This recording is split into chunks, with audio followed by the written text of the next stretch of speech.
Hello hi friends, నేను మీ Mahira. Welcome my channel my cooking my world. ఈరోజు మనం చూడబోయే రెసిపీ పేరు ఏంటంటే గోరుచిక్కుడుకాయ ఫ్రై చేస్తున్నాను ఫ్రెండ్స్. దీనికి కావాల్సినవి లేత గోరుచిక్కుడుకాయలు 1/2 kg తీసుకుంటున్నాను ఫ్రెండ్స్. వాటికి పైనుంచి పైనుంచి పీస్ లాగా ఉంటుంది కదా ఫ్రెండ్స్, అది తీసేసి కొద్దిగా చిన్న చిన్న ముక్కలు కట్ చేసుకొని నీటితో శుభ్రంగా కడుక్కోవాలి ఫ్రెండ్స్. ఆ తర్వాత బౌల్లో వేసుకొని మళ్ళీ నీరేసి నీరు మొత్తం ముక్కలకు మునిగేంత వరకు వేసుకొని కొద్దిగా పసుపు ఉప్పు వేసుకొని బాగా బాయిల్ ఎంతవరకు ఉడికించుకోవాలని పక్కన పెట్టుకోవాలి ఫ్రెండ్స్. ఆ తర్వాత మళ్ళీ నేను స్టవ్ వెలిగించుకొని బాండి వేడెక్కిన తర్వాత 2 స్పూన్ ఆయిల్ వేసాను ఫ్రెండ్స్.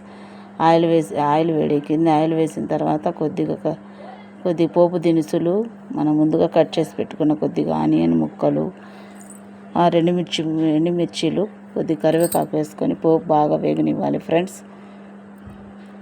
ఆ తర్వాత మళ్ళీ నేను ముందుగా బాయిల్ చేసుకున్న గోరుచిక్కుళ్ళను వేస్తున్నాను ఫ్రెండ్స్. ఇప్పుడు మంటని సిమ్లోనే పెట్టుకొని బాగా కలుపుకోవాలి ఫ్రెండ్స్.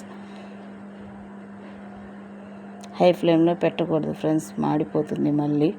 చూడండి ఫ్రెండ్స్, బాగా కలుపుతూ ఉండాలి సిమ్లోనే పెట్టి.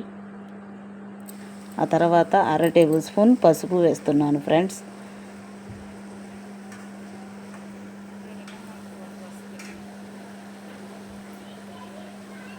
చూడండి ఫ్రెండ్స్, 1/2 టేబుల్ స్పూన్ సాల్ట్ వేస్తున్నాను.